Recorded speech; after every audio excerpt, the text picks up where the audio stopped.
Hey guys, this is Hell Hades. This is a Raid Shadow Legends video. Guys, you know, I've had a crazy busy week. Lady H turned 40. We've been doing all sorts of birthday stuff. So I've kind of missed one of the big news drops, which came out a couple of days ago. I'm going to go through it now with you, talk through my thoughts on it.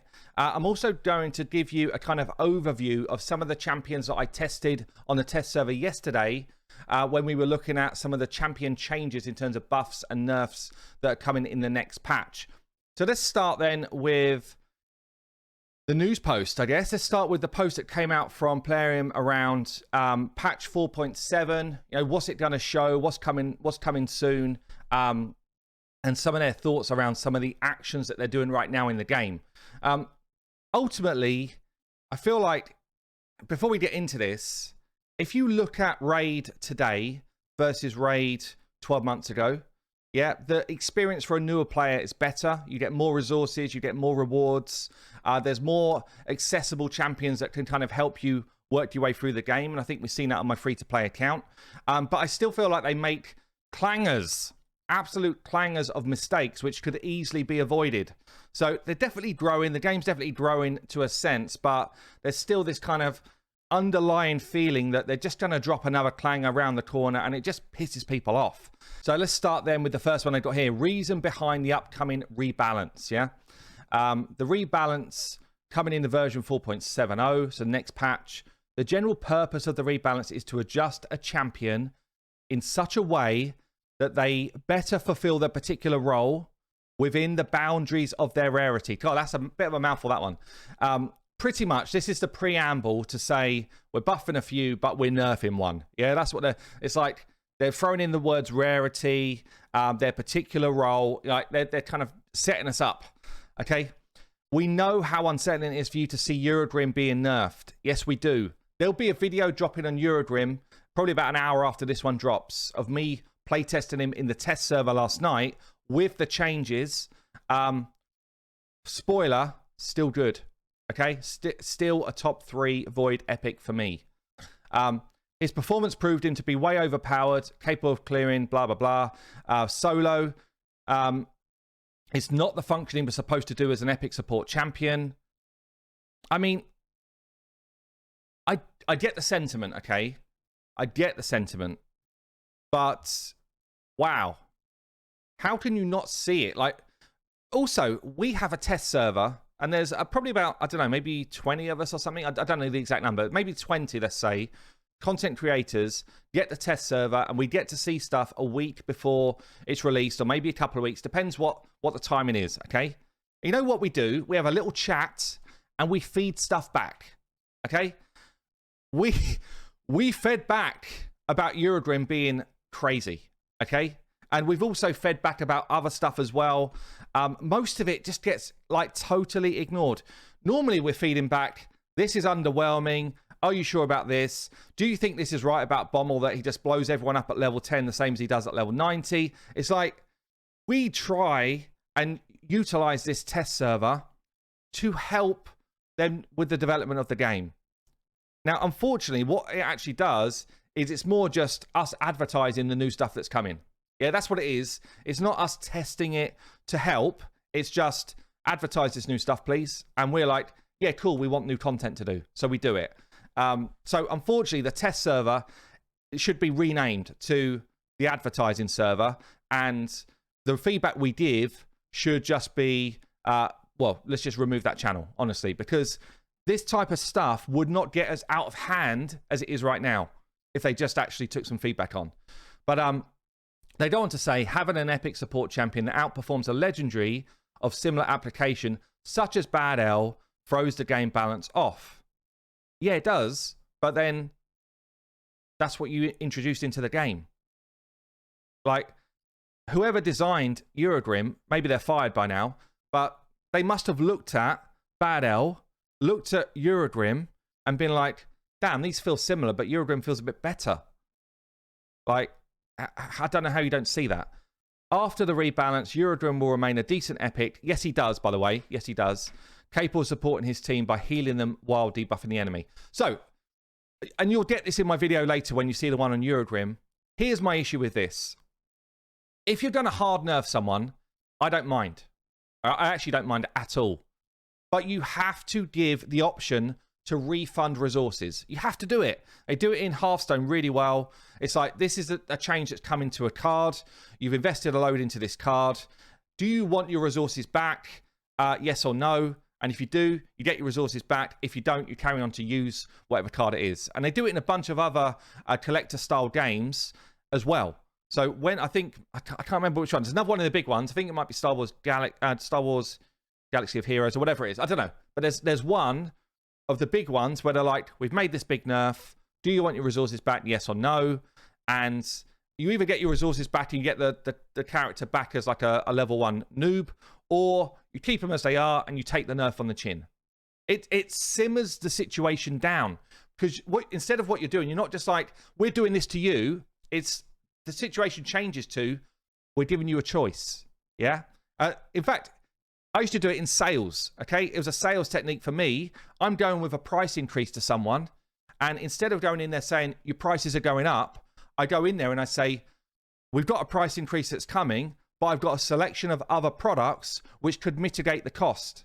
So instead of me going in with a kind of like bull in a china shop, take the price increase, the conversation changes to, what do you want to do? What's the choice? Yeah. And it's just like basic sense, because you're diffusing the pain, the anger, the emotional response is removed and it's changed with a choice. So I feel like they're just blinkered with this, because I honestly would like to see rebalances more often. I'd like to see a monthly rebalance, both improving and nerfing, if they had the right system in place to do the same. And honestly, not many champions need a nerf, but plenty more than we've seen in this rebalance need a buff. So I just wish it would be more frequent. Okay, let's get into the next stuff. Clan v Clan tournaments. As in the rest of our tournaments, the schedule for Clan v Clan tournaments is not bound to a particular day of the week. Okay, is intended to be flexible and might shift time after time. Fine, whatever. They tried it at the weekend. They probably didn't make as much money. They're going back to the weekday. Test done, back to Tuesdays. I think it was pretty split. Who wants to do Tuesdays? Who wants to do weekends? Honestly, Clan v Clan for me holds very little fun. Doesn't hold any fun for me, but I do like on the free-to-play getting the rewards. So, you know, we'll keep doing it. For the newer players, it's actually a great system. For the older players, it becomes a bit of a bum fight, and it's become a bum fight about who's going to spend more cash, even more so than when it was released, which I'm glad I'm not in the kind of clans that get involved in that stuff. On top of that, this particular tournament will feature personal rewards. Please keep in mind that personal rewards are not a permanent attribute of Clan v Clan. So they've spoken about this before. When they've spoken about it before, you had to win the fight, Clan v Clan. You had to win the battle to get the personal rewards. We don't know any more. They've not given us any more info than this line. So I guess we're going to see on Tuesday. But at the moment, we've got no idea what's going to happen with it. We don't know what the personal rewards will be. I'd imagine it's going to be some more Clan Gold and that type of stuff. But yeah, I guess it depends how juicy they make the rewards as to how invested people will get in this. And obviously for them, it's a way to try and make more money out of a system which is quite dull. So we'll see. We'll see. And don't get me wrong, they're making plenty of money because people invested so hard in it that are at the top. People at the top of the game, because of Arena and stuff, they're like, no, I need these banners and what have you. And they are, you know, they are making this a success when it should be a massive failure. That's the truth of it. Ramantu, people have started to get him.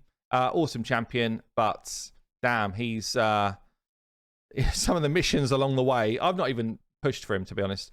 Some of the missions along the way around glyphs are disgusting. You know, like roll max glyphs this many times, spend this many 5-star glyphs. It's, if you've not just saved them forever and a day, they become an immovable object, and honestly, become pretty damn disgusting. And yeah, I mean, he's a fun champ. I can't see many people getting him. A bit like the Doom Tower boss stuff. The fact that they're so far away, I can't even be bothered to do a video on these champs because so few people were ever going to get to play with them. The system's just weird and a bit dumb. Okay, so extra slots for artifact and accessories. Another 300 slots to both storages in 4.7. That's not in the test server yet. I'm guessing we're going to have to... oh, let me see what it says here. Extra slots will appear automatically after all features of the version are turned on after release. You don't spend resources. Okay, that's cool. I was about to say, I'm sure we'd have to spend a load of gems and stuff, but straight up 300 more storage to both. Great. Great. Good job. Do we need it? I think we do, because we've got so many more sets now. So yeah, this feels good. This part here is bringing a bit of a sad feeling to my heart. So the special ninja program coming to an end. You know what? This was a great opportunity for Raid. Yeah. Ninja is a great champion. Yeah. And no one can now get Ninja if you've not started the game. Well, if you don't start the game within the next 7 days, you'll never get Ninja. And Ninja can never be pulled from a shard. So don't feed him, guys. Yeah, if you got him. If you're one of the people that's got him over the last 3 months, don't feed him, because he will disappear from the game. Not the ones that have got him, but he will never be summoned again. But the opportunity for me would be to fill that void with someone else that's awesome. Yeah. Maybe go out and do another arrangement with someone like a ninja, as in a big streamer or a big YouTuber or whatever. But as it stands, people are going back to getting Shaman. I mean, just a terrible champion. People invest books into this champion. For the first week of arena play, probably semi-useful. After that, a complete waste of time, until you get right towards the end game, and then you want to revive her for your Orc faction wars. So honestly, just straight up poor choice to bring Shaman back, albeit it's an easy choice for them because they've got all the code and that ready to go. But I do feel like they're missing an opportunity here to do something else like the Ninja hype, because actually, even if you don't like Ninja as a streamer, what have you, the whole hype that it brought around the game was really good and fun. So I hope they do go back to doing something like this again. Now, this is the big one then. So dupe system, the development of the feature is in full swing. So they're no longer saying to us, we've got 5 options, we can't choose. This one's nice, this one's pretty, this one's OP. That's gone away. The language has changed. The development of the feature is in full swing. They've made a choice, okay? With all the decisions made, its release is now close. We're preparing a short video explaining the basics of how the system will work. So there was like a fake Reddit post going back a while where, or going back over the last week or so, where they kind of looked like they'd made a system just like blend 3 into 1, which would just be a basic, very easy system. That was confirmed to me fake, so I didn't bother doing any info on it. If all goes well, the video will be ready in the next 2 weeks. Now, just bear in mind, the video was ready about, the video's been ready about a lot of stuff very early before it gets released, yeah? So let's not assume that means that we've got a dupe system in 2 weeks. It's probably still, I'd say, at best end of the year. If the video's coming in 2 weeks, maybe it'll be a month or two, but at least it's been said that they've got a feature that's going to work. Is it going to completely change the game for everyone that plays? Probably not. But for those people that are the mainstay of our player base, which is actually people that are like, maybe up to 3 months in, and they've got themselves a couple of legendary dupes, then hopefully that's just going to, move them on in the game to be able to obtain something better. So, for me, on my main, where I've got umpteen dupes, I'd imagine this system's going to do nothing for me, really. It's not going to allow me to choose a legendary that I want. That would be too broken. If they go down the route of empowering legendaries, I think that's broken as well. So I hope that's not what they do. But, to allow someone to get a non-dupe champion when they've got dupes is absolutely the right thing to do. Or to just allow any dupe to be a book. I mean, how easy a system would that be? Just allow any dupe to be a book of that class, legendary champion book. Because we've got no book system coming. They've told us there's no book system coming. So, it would feel right that could be an option. But anyway, that's the news for now. Let's get into some of these champion changes that have happened. Okay, so we're going to talk about the changes. It was all released on the patch info. I've gone through them just verbally, but some of the different champions that I tested, I'm going to talk you through. You can go and check out on my Twitch, Hell Hades TV. It's always linked in the description. I've got a VOD, which is basically shows the video of me testing some of these champions out last night. So if you want to actually go and see the gear that I put them in, the type of stuff that I did with them, you can go and look at that. It will be up for like the next 2 weeks on Twitch. But let's go through them. So Tilo I don't have, didn't test. Robar, I knew that he was going to be strong because he was already strong. But the specific thing about Robar, once his test comes in, is that you can put him alongside someone with a 2-turn provoke like an Umbral. And at that point, I think he's God tier. I think he becomes one of the best champions in the game, especially for the arena, because his nuke is up there with like the Trunders of this world. So Robar, I think, becomes God tier following the change. King Garog I tested, his multiplier was stronger. There's something interesting about King Garog when you're up against tons of buffs, like an arena team with like a Seafeet and a Duchess and a Trisk or what have you, and his ignore defense creeps higher and higher the more buffs there are out there. I did sit down a whole team with full buffs, and it did a similar amount of damage as when I tried to hit them with no buffs and me applying decreased defense. So no decreased defense, loads of buffs, smacked them down. Decreased defense went on, no buffs, smacked him down, similar levels of damage. So King Garog, I feel like he's still going to end up in the vault, honestly, because he doesn't have any kind of any kind of mechanic to stay alive, okay? But his A3 could end up being quite interesting in some Doom Tower content. Pixnil I didn't have. Tomb Lord I think is going to be beast mode after the patch. I also did the same type of Eurogrim build on him. Solo Dragon 24 comfortably, like 2.5 minutes with like a regen set. Very strong champion now. And because they've reduced the cooldown of his AoE drop defense and attack, I think he's going to be up there as one of the best dungeon or wave kind of crawler champions in the game. So Tomb Lord will definitely come out of the vault. Warchief I didn't have. Miscellaneous I tried. His damage has increased. His A2 will sit down almost anyone. His A3 is not that hard a hitter. So it feels like his A3 is more about a support, a hitter that does support, really. Like a AoE stun, 100% chance to land it is nice.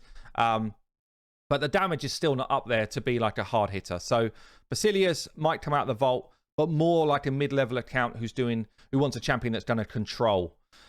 Crypt King Growl is now going to be up there as one of the best spider champions in the game.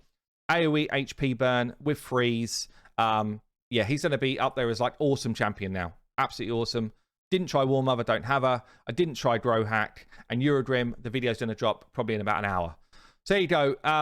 Definitely interesting changes on a few. But Robar, Tomb Lords, and Crypt King, for me, are the 3 that stand out that are going to come out of the vault. Anyway, guys, that's it for this video. I've been Hell Hades. I will see you later.